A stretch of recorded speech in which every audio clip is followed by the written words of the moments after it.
Ladies and gentlemen, you are about to hear a very frightening speech. This speech is an explanation of the plans now being laid to throw the United States into a third world war.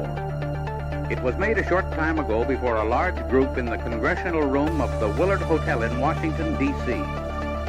Both the speech and the question and answer period later so electrified the audience that a group of patriots has transferred it to two long-playing records which you may buy to play for friends, clubs, and your church groups in your community. The speaker is Mr. Benjamin Friedman, noted authority on Zionism and all of its schemes. Mr. Friedman is a former Jew, and I mean a former Jew. He has fought the communist world conspiracy tooth and nail and stands today as a leading American patriot. We now take you to the speaker's platform to present Benjamin Friedman.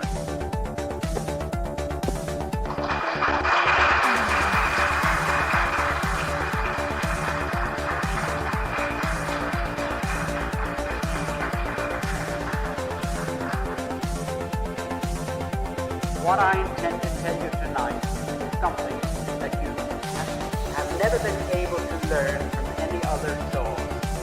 And what I tell you now concerns not only you, but your children and the survival of this country and Christianity. I'm not here just to dish up a few facts to send up your blood pressure, but I'm here to tell you things that will help you preserve what you consider the most sacred thing in the world. Liberty and the freedom and the right to live as Christians, where you have a little dignity and a little right to pursue the things that your conscience tells you are the right things as Christians. Now, first of all, I'd like to tell you that on August 25th, 1960, that was shortly before election, Senator Kennedy, who is now the President of the United States, went to New York and delivered an address to the Zionist Organization of America.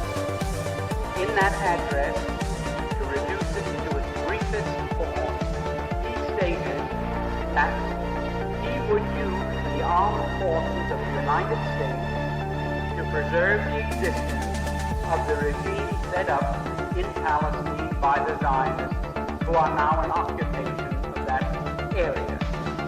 In other words, Christian boys are going to be yanked out of their homes, away from their families, sent abroad to fight in Palestine against the Christian and Muslim Arabs who merely want to return to their homes.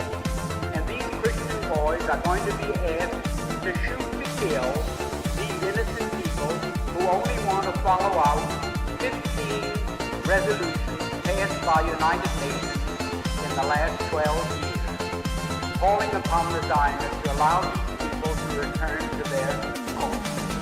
Now, when the United States troops appear in the Middle East to fight with the Zionists as their allies to prevent the return of these people who were evicted from their homes in the 1948 armed insurrection by the Zionists who were transplanted there from Eastern Europe. When that happens, the United States will trigger World War III. You say, when will that take place? The answer is, as soon as the difficulties between France and Algeria have been settled, that will take place.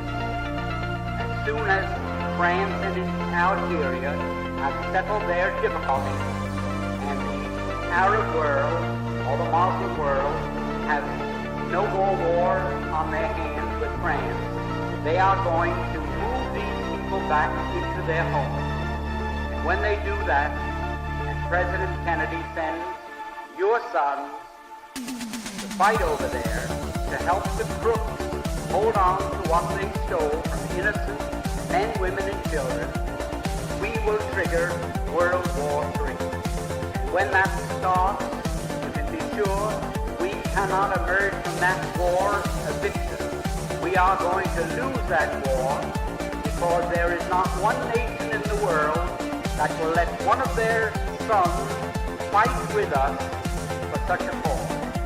I know speak to these ambassadors in Washington and at United Nations, and of the 99 nations there, I've consulted with maybe 70 of them.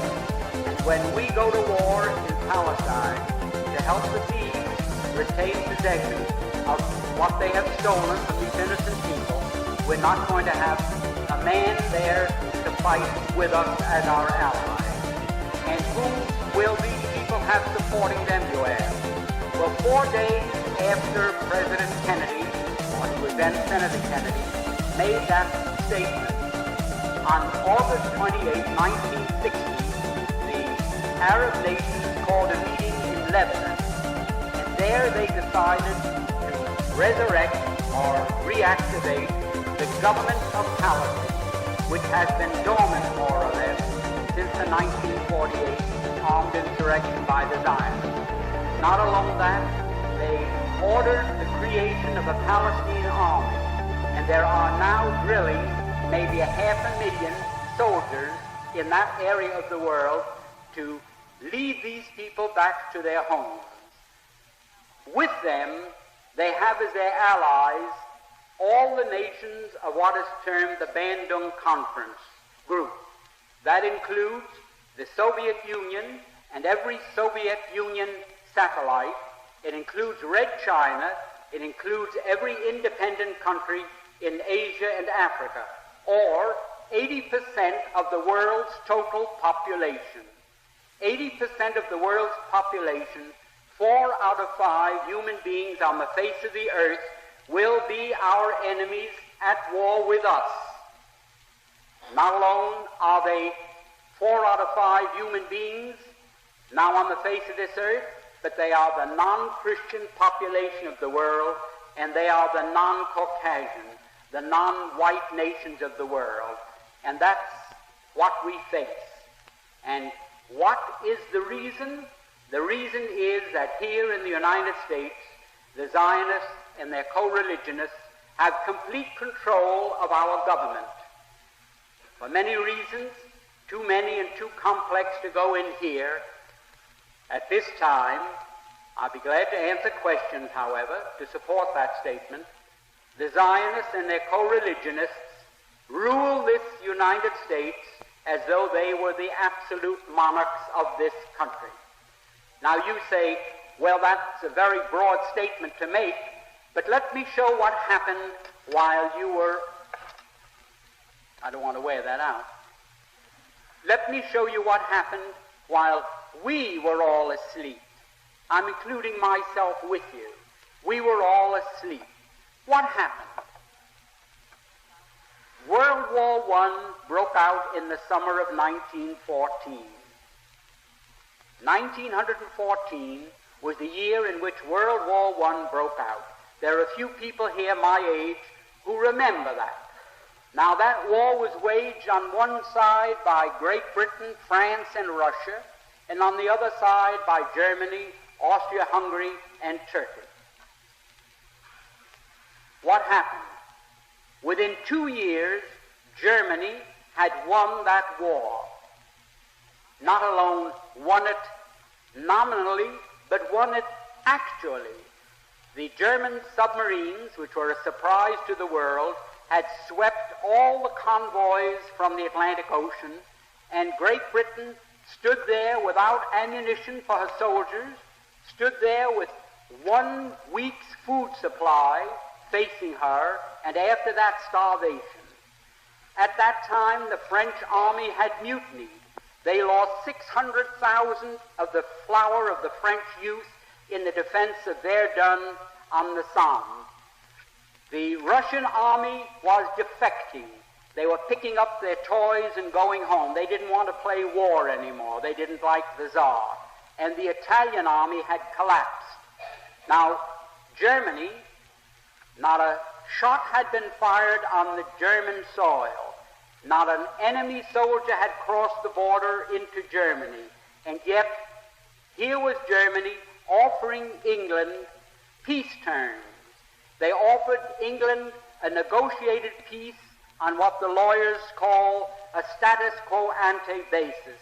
That means let's call the war off and let everything be as it was before the war started.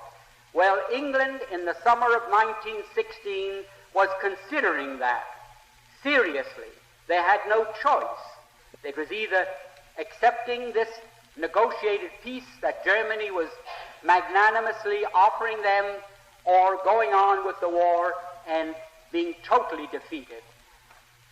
While that was going on, the Zionists in Germany, who represented the Zionists from Eastern Europe, went to the British War Cabinet, and I'm going to be brief because this is a long story, but I have all the documents to prove any statement that I make. If anyone here is curious or doesn't believe what I'm saying is at all possible. The Zionists in London went to the British War Cabinet and they said, look here, you can yet win this war. You don't have to give up. You don't have to accept a negotiated peace offered to you now by Germany. You can win this war if the United States will come in as your ally. The United States was not in the war at that time. We were fresh, we were young, we were rich, we were powerful. And they told England, we will guarantee to bring the United States into the war as your ally, to fight with you on your side, if you will promise us Palestine after you win the war. In other words, they made this deal. We will get the United States into this war as your ally. The price you must pay us is Palestine after you have won the war and defeated Germany, Austria-Hungary, and Turkey. Now, England had as much right to promise Palestine to anybody as the United States would have to promise Japan to Ireland for any reason whatsoever. It's absolutely absurd that Great Britain, that never had any connection or any interest or any right in what is known as Palestine, should offer it as coin of the realm to pay the Zionists for bringing the United States into the war. However, they made that promise in October of 1916. October 1916. And shortly after that, I don't know how many here remember it, the United States, which was almost totally pro-German, because the newspapers here were controlled by Jews, the bankers were Jews, all the media of mass communications in this country were controlled by Jews.